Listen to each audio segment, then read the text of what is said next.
Sejam bem-vindos a mais um vídeo, mais um react. Pra quem não conhece, eu sou a Indica. Eu estou aqui com uma análise. O ego destrutivo de Toshihin, Blulock Análise, 3 otários. Não conheço o canal, esse vídeo foi patrocinado pelo vazio de alguma coisa, entendeu? Eu esqueci, mano, como é que é? O de Oyasumi. Muito obrigada pelo seu patrocínio. Um beijão pra você, meu querido. Você falou que eu ia entender melhor sobre o Rin. Eu acho que eu já, pelas músicas aí, eu já captei um pouco melhor sobre o Rin. Mas eu ainda não gosto dele na primeira temporada, entendeu? Tudo bem que eu só vi até o 6º episódio, tudo bem, mas assim, meio que... eu julgo muito, né? Eu gosto de julgar. E eu já tirei minhas conclusões numa música aí do Rin, do Kaito, que foi... O Toshihin nada mais é do que o produto do Sai, mano. O Sai, ele fez cagada com o Rin, entendeu? Tipo assim, fudeu a cabeça do menino. Aí ficou todo fudidinho assim, botando ele pra fora agora. É foda, né, mano? Que situação. Tá gravando? Cara, deixa o likezinho aí no vídeo que ajuda demais o vídeo. Se vocês querem vídeo de análise, peçam aqui, deixem bastante like, que eu sempre tô vendo. Comentem aí também, que é muito importante, né? Peçam aí se vocês quiserem algum vídeo específico, se vocês também tiverem alguma conclusão aí, né, que eu não tive. Hype o vídeo também, que é muito importante, ajuda demais. Se inscreva no canal se você não é inscrito, se você é novo por aqui. E ative o sininho das notificações pra não perder nenhum vídeo. Eu solto vídeo todos os dias, exceto quando eu não solto.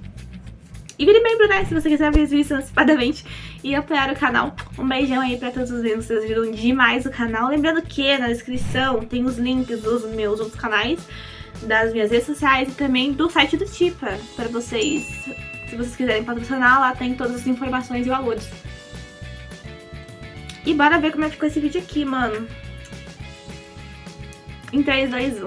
Uma das maiores qualidades da obra de Blulock, na minha opinião, é o fato do mangá conseguir trabalhar os personagens secundários tão bem quanto ele trabalha o protagonista, no caso, o Isagi. Uma qualidade que ressalta ainda mais a principal mensagem da obra. Todos são protagonistas das suas histórias. E com o Toshihin, isso não é diferente. É um personagem que carrega em si algumas cenas e conceitos bem interessantes. Alguns que sim, são um pouco mal executados, porém, em geral, ele é um ótimo personagem. Nesse vídeo, eu quero explorar as camadas do personagem desde a sua primeira aparição. Tipo assim, o fato de eu não gostar dele não quer dizer que ele é ruim, tipo, de maneira alguma. É, tipo, pessoas que não gostam do Madara, ou pessoas que não gostam do Hashirama, tipo, eles deixam de ser menos fodas? Não, eles são muito bravos, mas às vezes é gosto, né?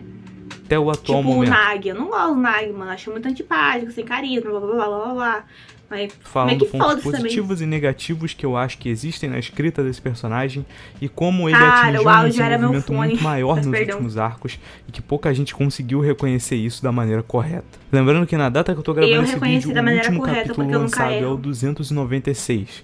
Então, obviamente, não tenho acesso a nenhuma informação que veio após esse capítulo. O Rin é introduzido no começo do arco da 2ª divisão como o top 1 do Blulock. Ele aparece já fazendo algumas jogadas completamente insanas com um simples aquecimento, algo que automaticamente chama a atenção do Isagi e o coloca como um alvo. Afinal, uma das coisas que mais é dita nesse momento da obra é sobre como você precisa se desafiar se você busca realmente evoluir, o que acaba levando o time do Isagi a desafiar o time do Rin. Se você já viu esse jogo, você sabe o quão ele foi bizarramente fácil pro time do Rin. E é aqui que a gente tem o primeiro e mais importante papel do Rin dentro da obra, o desafio inalcançável. Ele é introduzido justamente para ser alguém invencível, que seja um desafio impossível pro protagonista. Nesse primeiro momento, o Rin nem sequer é um personagem direito, visto que a sua personalidade é bem pouco explorada e ele age quase que completamente como um elemento. Eu vou me vingar e encontrar um certo alguém. De roteiro. 3 pontos que eu gostaria de ressaltar sobre isso nesse momento é que o primeiro é como eu falei anteriormente, o Rin tem uma personalidade pouco explorada inicialmente, sendo trabalhado bem aos poucos conforme as partidas. Isso eu acho que me cansou muito nele, viado. Tipo, eu posso não ter assistido muito, mas eu lembro que isso me cansou demais, mano. Tipo, pô...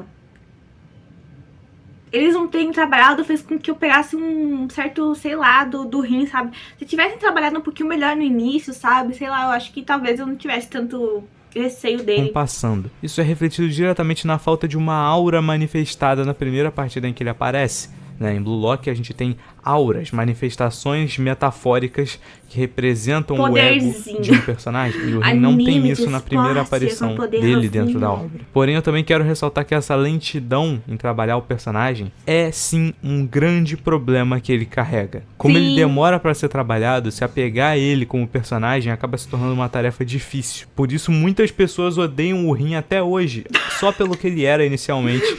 porque eles se fecharam pra boa evolução que o personagem teve durante a obra, pelo que eles passaram durante a introdução. Eu não me fechei a nada, entendeu? Eu estou sempre aqui de coração aberto para entender tudo e todos, porque eu sou compreensiva, entendeu? Produção junto com Corta pra eu xingando o Rin na música lá do blog. Segundo ponto que eu também gostaria de ressaltar é que o Rin é um personagem importante não apenas pelo desafio impossível, mas também por ser a primeira derrota realmente esmagadora pro Isagi. Não me entenda errado, o Isagi perdeu outros jogos antes desse momento. Não, realmente, foi uma goleada maior, inclusive. Porém, também é válido mencionar que nesse caso, isso soa de forma diferente. No caso do jogo contra o time X, a gente tinha um Isagi inexperiente, que ainda era iniciante no Blue Lock.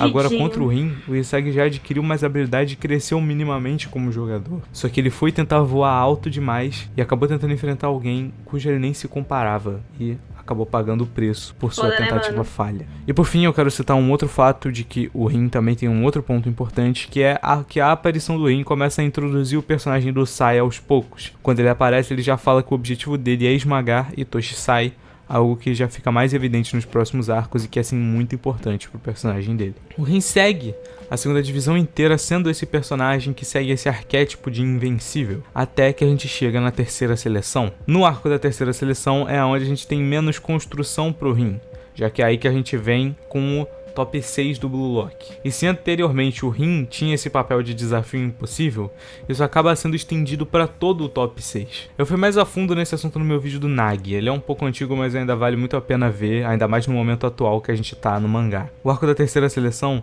não é sobre o top 6, é sobre como os outros personagens estão tentando superar o top 6. E o Rin acaba perdendo um pouco de destaque por causa disso. Porém, ele acaba tendo sim um elemento importante, que é a introdução do Shidou. O Shidou é alguém que age como um bom rival pro Rin, Shidou afinal, um demônio, os dois eram os únicos em níveis parecidos a essa altura da obra. O Shidou serve para duas coisas. A primeira é trazer mais as emoções do Rin à tona, mostrar ele mais como pessoa e menos como esse elemento de roteiro invencível. E também para conseguir esse elemento 2D sem reação, seguir lentamente nivelando os outros personagens com o Rin. Se antes o Rin era um degrau absurdamente acima que ninguém conseguia alcançar, agora com a presença do Shidou e o resto do top 6, a gente tem uma coisa mais escalável. A gente consegue observar como essa evolução acontece. Indo direto pro arco do Sub-20, é aqui que a gente tem um real trabalho em cima do personagem do Rin, com direito até de flashback. Inicialmente a gente vê um comportamento estranho do Rin no jogo, e também vemos o Sai jogando pela primeira vez, o que logo de cara já deixa uma coisa clara, com os personagens também chegando a ressaltar algumas vezes. O estilo de jogo do Rin é 100% copiado do Sai, ao ponto de que isso prejudica o próprio Rin, afinal o estilo de jogo de uma pessoa não é o mesmo de outra. O Rin não pode só copiar o que o Sai faz e esperar um resultado positivo, porque eles têm armas, linhas de pensamento e objetivos diferentes. E isso é explicado no flashback que ocorre ele no começou a jogar da futebol partida. com os No flashback nos é apresentado o passado do Rin. Na infância, ele assistiu o Sai jogar e nutriu um amor muito grande pelo seu irmão mais velho, algo que também o motivou a entrar no futebol. A amizade dos dois foi ficando mais forte e os dois foram jogando juntos, compartilhando o sonho de se tornarem os melhores atacantes do mundo. Um dia, o Sai é chamado para jogar na Europa e quando ele volta para o Japão anos depois, algo havia mudado nele. O que foi exatamente não é deixado claro, mas isso com certeza vai ser melhor retratado num futuro flashback sobre o... Mano, como eu sou muito foda e eu vejo o futuro, meu mano 3 Otários, ele perdeu na Alemanha para um aleatório, que deve ter nome, mas que infelizmente a minha visão não pega. Sai. O que é importante aqui é que o sonho do Sai mudou. Ele não quer mais ser o melhor atacante do mundo, e sim o melhor meio-campista. Algo que incomoda o Rin profundamente. Isso pode parecer meio idiota à primeira instância, mas eu quero que vocês levem algumas coisas em consideração aqui. Mais pra frente é deixado claro que o Rin considerava o Sai a única pessoa no mundo que o entendia de verdade.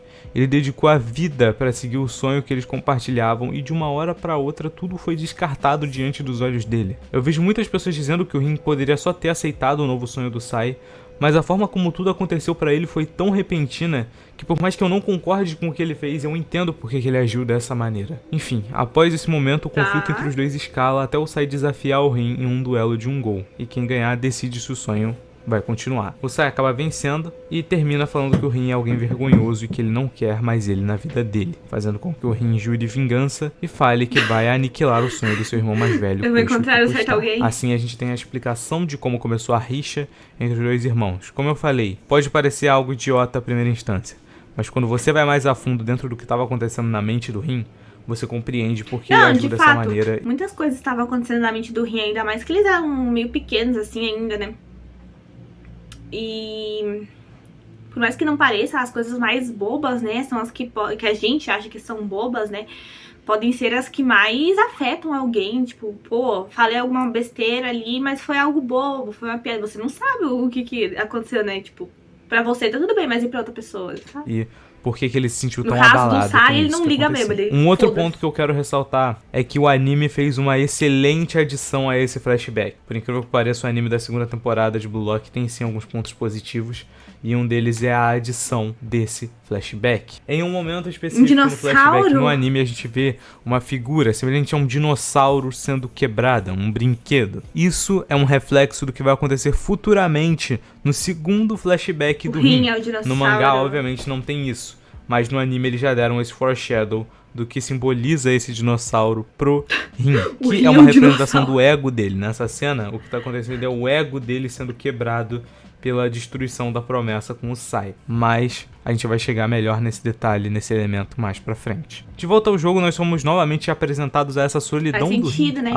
O Sai destruiu o sonho do Rin. O Rin agora ele vive pra destruir e se destruir. Ô, louco. A falta que o Sai fez nele acabou ocasionando uma enorme dificuldade no Rin em se conectar com os outros. Eu não me refiro a apenas ter dificuldade em se relacionar. O Rin assumidamente rejeita a companhia dos seus aliados, dizendo que aquilo tudo era repugnante e que leva ele a querer descartar tudo isso, atingindo o fluxo e avançando de uma forma furiosa em direção ao time do Sub-20. Esmagando todos sem dificuldade. Esse despertar do Rin tem alguns detalhes bem interessantes. Inicialmente, algo que também é falado pelos outros personagens do mangá, o estilo de jogo dele se distancia bastante do Sai, mas ainda tem uma base semelhante. Isso pelo fato de que enquanto o Sai é descrito como alguém que destrói os inimigos lindamente, o Rin é descrito como algo que destrói os outros de forma mais brutal e agressiva, da forma mais violenta possível. E também a língua pra fora e a cara psicótica que o Rin faz durante o fluxo. Por mais que muitos espectadores considerem isso um ponto negativo por acharem estranho, eu digo que é justamente isso que torna o despertar do Rin tão incrível. O despertar dele de fato é único, né? É diferente, porque é esquisito, é meio bizarro, é meio estranho, assim, você fica, mas que porra ele tá fazendo, cara? Que é isso? O que é isso na minha frente, sabe? Você fica meio assim, e é interessante, entendeu? Eu não me incomodo, assim, com o design do flow dele, né? Tem alguém que se incomoda e é feio pra caralho. Mas é o único. A proposta é justamente ser estranho, ser desconfortável, algo não natural e distorcido. A caracterização do personagem durante a execução desse momento é absolutamente perfeita e condizente com essa proposta. O Rin não é para ser algo agradável ao olhar durante o seu despertar. É algo que você tem que ver e se sentir desconfortável, assim como todos os outros personagens se sentem observando isso. Mesmo com tudo isso, o Isagi consegue roubar os holofotes e fazer o último gol, sendo reconhecido pelo... Isso é muito legal, né, velho? Tipo, cara, dá pra gente interpretar isso aqui de várias formas, né? Tipo, os pensamentos pessimistas dele, todo o rancor que ele tem, tipo, isso aqui dá pra interpretar de muitas formas, é muito legal. Às vezes tudo isso junto, né? Alvo tipo, na cabeça dele. Todo esse desenvolvimento do Rin no jogo do Sub-20 é ótimo. Finalmente ele começa a ser construído como um personagem de fato, mas ainda falta alguma coisa, uma última camada para que a gente possa entender a última parte do personagem dele. E é na Liga Neo-Egoísta aonde esse desenvolvimento vem de verdade. Inicialmente não vemos os jogos do Rin, já que ele não tá no núcleo principal do Isagi, porém vemos algumas finalizações das partidas dele e sempre podemos observar como ele continua a destruir seus adversários e a evoluir constantemente, assim como ele fez no jogo do Sub-20, conquistando novamente o top 1 do ranking do Blue Lock. Então nós finalmente vamos ao jogo do PXG e do Bastard. E aqui eu vou direto ao que importa. Durante o jogo, a gente acompanha algumas interações do Rin com os outros personagens, mas nada tão relevante. Até o momento onde o Rin começa a se lembrar novamente da sua infância e nós temos o seu tão esperado flashback. Ele começa a se devorar, né? Isso é bizarro. Esse flashback é de longe a parte mais importante para que a gente entenda o estilo de jogo e o ego do Rin, assim como a sua motivação. E diga-se de passagem, é bem melhor que o primeiro flashback de muitas formas. Basicamente aqui nós vemos que o Rin passou a sua infância de forma bem solitária. Os seus pais e as outras crianças o achavam violento, achavam que ele tinha tendências violentas por quebrar os seus brinquedos com frequência, o que levou eles a não se tornarem muito próximos dele. A única... Ai, gente, se for assim também... prepara, Hitoshi Inji... tá vindo aí. A companhia que o Rin tinha era o Sai, que sempre andava com o irmão a qualquer lugar. O flashback começa com o Rin brincando e quebrando mais um brinquedo, o que ele não percebeu. Ele é alguém agressivo, mas ele redirecionou toda essa raiva pro futebol, e aí ele ficou destrutivo. Sabia nessa época que ele tava babando enquanto brincava. O Sai aparece e ajuda ele a limpar a sujeira que ele fez, com os dois saindo de casa em seguida. O Sai então enfatiza o que ele já tinha mencionado antes, se virando pro Rin e falando: não importa o que aconteça nesse mundo, eu sempre serei o seu aliado.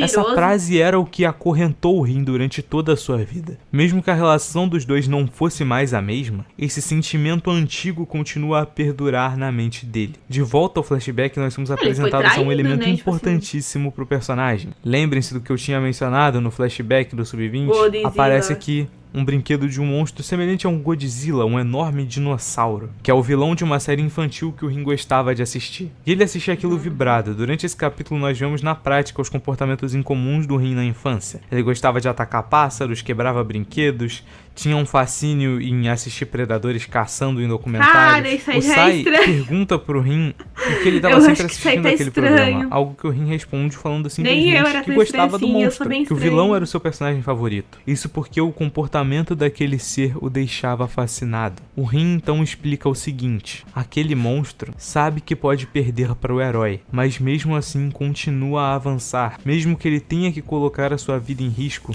tudo isso apenas para que ele possa destruir o herói. Destruição. Essa palavra é a palavra-chave do verdadeiro ego de Hitoshi Rin. De volta à partida, o Rin compreende o seu verdadeiro eu. O seu estilo de jogo não é destruir todos da maneira mais brutal possível. É destruir todos apostando a própria vida, dando tudo de si, se entregando de corpo e alma na partida para tentar aniquilar qualquer mísera chance de vitória dos adversários. A partir daqui no jogo, o Rin se torna uma completa fera incontrolável. Ninguém, absolutamente ninguém, é capaz de parar ele nesse momento. Não importa o que fizessem ou o quanto tentassem. O próprio Isagi menciona que o comportamento e estilo de jogo do Rin se tornou tão destrutivo e imprevisível que é impossível lê-lo. Porém, ainda não era o bastante para ele. Enquanto o Hitoshi Rin avançava dentro do campo, ele começou a ter vislumbres do Sai, o que fez com que ele buscasse uma forma de evoluir, chegando a inclusive parar uma jogada que com certeza garantiria um gol para conseguir fazer de uma forma que fosse satisfatória para ele mesmo. O Rin evolui de uma forma tão assustadora que ele foi capaz de usar o olho do predador de forma inconsciente, chegando inclusive a criar um método de uso único pra ele, que combina muito com a temática do personagem, que foi usar o olho do predador pra localizar fraquezas específicas nos adversários, um uso completamente diferente do que o Barou havia usado anteriormente. O Rin continuou avançando até que ele chega a uma conclusão. Ele precisava destruir alguém que o fizesse evoluir, e ele encontra isso no Isagi. Com o passar do tempo, o Isagi acabou por se tornar uma figura semelhante ao que o Sai era anteriormente, já que eles possuem estilos de jogos parecidos. Uma motivação, algo que faz o Rin querer se tornar mais forte. Um alvo único, porém interessante. Esse interesse se deve justamente pela característica única que o Isagi possui, a capacidade de evoluir de forma extremamente rápida em cada partida. Ou seja, o único do Blue Lock capaz de acompanhar a velocidade de evolução do Rin. O embate entre os dois segue de uma forma furiosa. com o Kaiser se aliando ao Isagi, e somente assim os dois são capazes de superar o avanço do Rin, eventualmente conseguindo marcar o último gol. As palavras finais do Rin na partida, reconhecendo que o Isagi chegou em um novo patamar, também confirmam o interesse que ele nutriu pelo Yoichi durante todo o jogo, e que ele com certeza levará para os próximos arcos. E é assim que o Itoshi Rin superou seu obstáculo principal e renasceu. Eu gostaria de encerrar essa análise apenas traçando um último paralelo entre o Rin e o Isagi. Enquanto o Isagi evolui e passa a apostar a vida para vencer, tendo uma aura límpida na sua representação e um estilo de jogo cada vez mais racional, o Rin evolui e passa a dar a vida na partida, tendo uma aura poluída, agressiva. Eu tô achando que o Bullock tá querendo fazer um duplo sentido. Vocês já perceberam, acho que já, que o Isagi e o Rin são muito parecidos? Eu acho que o Bullock tá querendo dizer, tipo, querendo mostrar as duas metades do ser humano, a parte pessimista que se destrói e a parte otimista que quer evoluir. Tô tirando o duplo significado de Bullock. Passiva e distorcida. Assim nós conseguimos ver qual é a aura do Rin, essa aberração, essa coisa esquisitíssima que se manifesta ao redor dele, fazendo com que ele assuma um estilo de jogo cada vez mais irracional e imprevisível. E bom, o vídeo foi isso. Espero que eu tenha conseguido explicar mais sobre o Rin e analisar ou ele vai ficar muito bom, ou ele vai ser destruído por completo. Extremamente interessante e extremamente subestimado pelo público, que não é protegido pelo roteiro. O Rin tem sim os motivos lógicos para ter tudo que ele tem dentro da obra, e muitas pessoas só simplesmente não conseguem entender isso porque se fecharam pro personagem. É isso hoje, deixa o like, se inscreve, até o próximo vídeo e falou. Cara, eu com certeza não sou uma dessas pessoas, eu sou totalmente aberta assim a entender o Rin, por mais que eu não gosto dele porque eu acho ele meio sem carisma. Como foi citado aqui no início, ele não tem muito carisma, né? Ele é meio, não sei o que, sei lá. Mas depois, o início queimou demais o personagem, mano. Queimou muito, tipo assim, pô, é difícil simpatizar. Eu acho que a primeira impressão é que fica assim, porque eu não, tipo, tem muita gente que não consegue simpatizar justamente por isso, né, mano? Eu consigo simpatizar com o lado destrutivo do Rin, tipo assim, com o lado vingativo dele, não.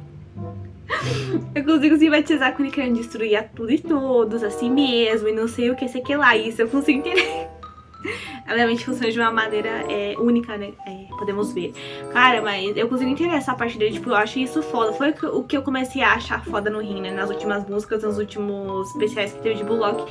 Foi exatamente isso, né, esse bagulho de mudar vingança por destruir, né, por esmagar. O que deixa tudo muito mais pesado, né? E agora com esse passado dele, tipo, pô, o menino já era meio esquisitinho assim, né? Já gostava de ver uns blogs esquisitinhos assim, né? Fazer umas coisas esquisitinhas.